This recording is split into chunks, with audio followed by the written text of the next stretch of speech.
wabarakatuh. Saya Tengku Anissa dari FKIP Matematika kelas 6A. Baiklah, di sini saya akan melanjutkan video pembelajaran saya. Kali ini saya akan membahas materi tentang fungsi analitik dan fungsi harmoni. Yang pertama, kita akan membahas tentang fungsi analitik. Nah, definisi yang pertama yaitu suatu fungsi W sama dengan Fz dikatakan analitik di titik Z sama dengan Z0 suatu domain D. Nah, jika Fz terdefinisi dan dapat diturunkan pada setiap titik dari D, maka fungsi Fz itu analitik pada titik Z sama dengan Z0 di D. Apabila Fz analitik di dalam lingkungan dari Z0. Jadi, keanalitikan Fz itu di Z0 berarti bahwa Fz itu memiliki turunan pada setiap titik di dalam suatu fungsi kompleks W sama dengan Fz sama dengan U X, Y ditambah IV X, Y digunakan pada persamaan Cauchy-Riemann. Selanjutnya yaitu definisi kedua dari fungsi analitik. Fungsi W sama dengan Fz dikatakan analitik di titik Z0 jika Fz0 ada di Z0 dan ada pada suatu lingkungan Z0. Sebaliknya, jika Fz ada, belum tentu F analitik di Z0. Contohnya yaitu fungsi Fz sama dengan mutlak Z pangkat 2 tidak analitik di setiap titik Z pada bidang Z. Selanjutnya kita masuk kepada teorema 1. Misalkan W sama dengan Fz sama dengan U X, Y ditambah IV X, Y. F analitik dalam domain D jika dan hanya jika turunan parsial pertama dari U dan V memenuhi persamaan dari Cauchy-Riemann. UX sama dengan VY dan UY itu sama dengan min VX atau do U per do X sama dengan do V per do Y dan do U per do Y itu sama dengan minus do V per do X. Nah, misalkan kita memiliki fungsi f X, Y sama dengan U X, Y ditambah IV X, Y analitik. Nah, maka do F per do Y sama dengan I dikali do F per do X berakibat do U per do Y ditambah do V per do Y dikali I sama dengan I dikali do U per do X ditambah do V per do X dikali I sama dengan minus do V per do X ditambah I dikali do U per do X. Maka akan diperoleh do U per do Y-nya yaitu minus do V per do X dan do V per do Y-nya diperoleh do U per do X. Selanjutnya kita masuk kepada teorema 2. Jika Fz sama dengan Ux, Y ditambah IV X, Y terdefinisi di Z0 sama dengan X0 ditambah Y0, maka Ux, Y dan V X, Y memiliki turunan parsial pertama di X0, Y0.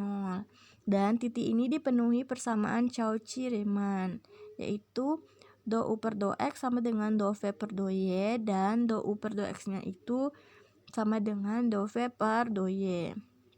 Derivatif F di Z0 dapat dinyatakan dengan F aksen dikali Z0 sama dengan UX sama dengan X0, Y0 ditambah IV X sama dengan X0 dikali Y0. Jika persamaan CR tidak dipenuhi, maka Fz tidak terdefinisialkan di Z0. Selanjutnya kita masuk ke teorema 3. Misalkan Fz Ux, Y ditambah IV X, Y terdefinisi dan kontinu di suatu lingkungan Z sama dengan X plus Y dan memiliki turunan di Z, maka Ux, Vx, Uy dan Vx-nya ada dan memenuhi persamaan CN, yaitu teorema 4. Jika dua fungsi kontinu yang bernilai real Ux, Y dan Vx, Y memiliki turunan parsial pertamanya kontinu dan memenuhi persamaan CR dalam domain D, maka fungsi kompleks Fz sama dengan Ux, Y plus Ivx, Y analitik di D. Selanjutnya yaitu definisi 3.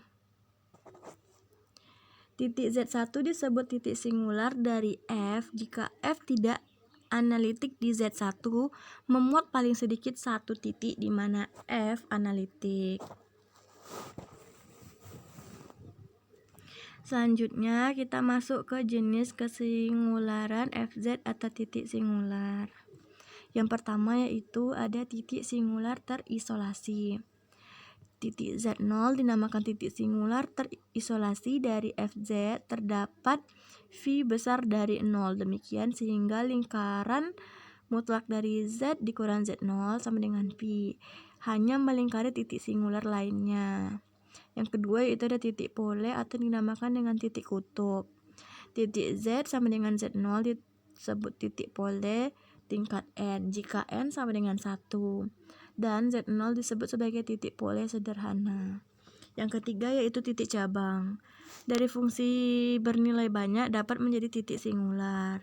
Selanjutnya yang keempat yaitu titik singular dapat dihapuskan. Titik singular Z0 disebut titik singular dapat dihapuskan dari FZ jika FZ-nya ada. Yang kelima yaitu titik singular esensial.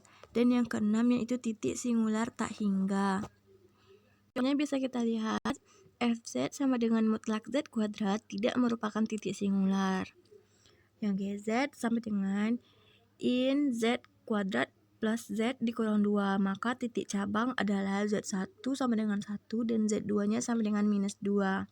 Karena Z kuadrat plus Z dikurang 2 sama dengan Z dikurang 1 dikali Z ditambah 2 sama dengan 0.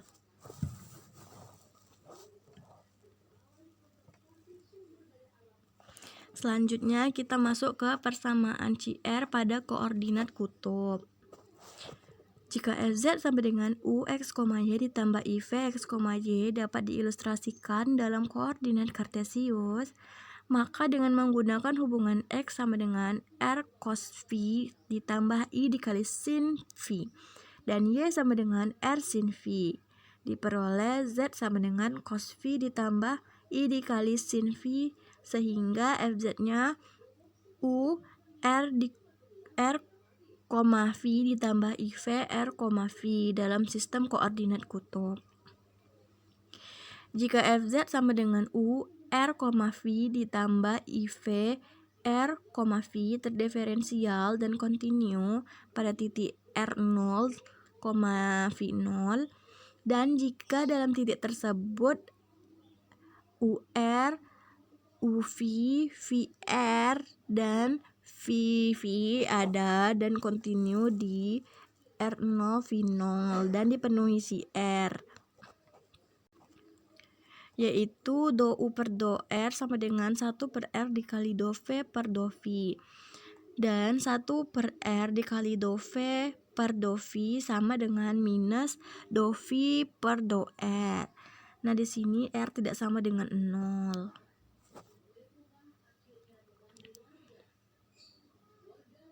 Selanjutnya yaitu fungsi harmonik. Definisinya, misalkan FZ sama dengan UX, Y ditambah IVX, Y analitik pada D, maka U dan V ini memiliki turunan parsial di semua orde yang kontinu pada D. Jadi dalam D berlaku persamaan CR, di mana UX sama dengan VY dan UY itu sama dengan minus VX. Nah, karena turunan parsial dari U dan V kontinu dalam D, maka berlaku VXY sama dengan VYX. Jika dalam X sama dengan VY dan UY sama dengan minus VX, diderivatifkan parsial terhadap X dan Y, maka UXX ditambah UYY sama dengan 0 dan VXX ditambah VYY sama dengan 0. Jika F analitik pada D, maka U dan V pada D memenuhi persamaan Laplace dalam dua dimensi, yaitu do kuadrat dikali pi per do X kuadrat sama dengan do kuadrat dikali pi per do Y kuadrat sama dengan 0. U dan V di mana FZ sama dengan UX, Y ditambah IV X, Y analitik pada sumbu domain, maka FZ itu harmonik pada domain tersebut. dua fungsi U dan V sedemikian sehingga Fz sama dengan Ux, Y ditambah IV X, Y analitik dalam suatu domain dinamakan dua fungsi yang harmonik konjugat dalam domain itu. Nah, bisa kita lihat contohnya yaitu diberikan UXY harmonika pada D dan tentukan fungsi V yang harmonik konjugat dengan U sama dengan 4XY pangkat 3 dikurang 12X pangkat 3Y. Maka jawabannya yaitu misalkan konjugatnya adalah V, X, Y. Jadi FZ-nya analitik pada Z sedemikian sehingga berlaku persamaan si R yaitu UX sama dengan 4XY pangkat 3 dikurang 12X pangkat 3Y dan VY-nya yaitu 4XY pangkat 3 dikurang 12X pangkat 3Y. Karena Vx-nya itu sama dengan minus UY, maka minus 12XY kuadrat ditambah G aksen X sama dengan minus 12XY kuadrat ditambah 4X pangkat 3. Sehingga G aksen X sama dengan 4X pangkat 3, diperoleh Gx-nya sama dengan X pangkat 4 ditambah C. Jadi, V sama dengan Y pangkat 4 dikurang 6X kuadrat Y kuadrat ditambah X pangkat 4 ditambah C. Nah, baiklah teman-teman, sekian video pembelajaran dari saya. Apabila ada kesalahan saya mohon maaf. Nantikan video pembelajaran saya selanjutnya.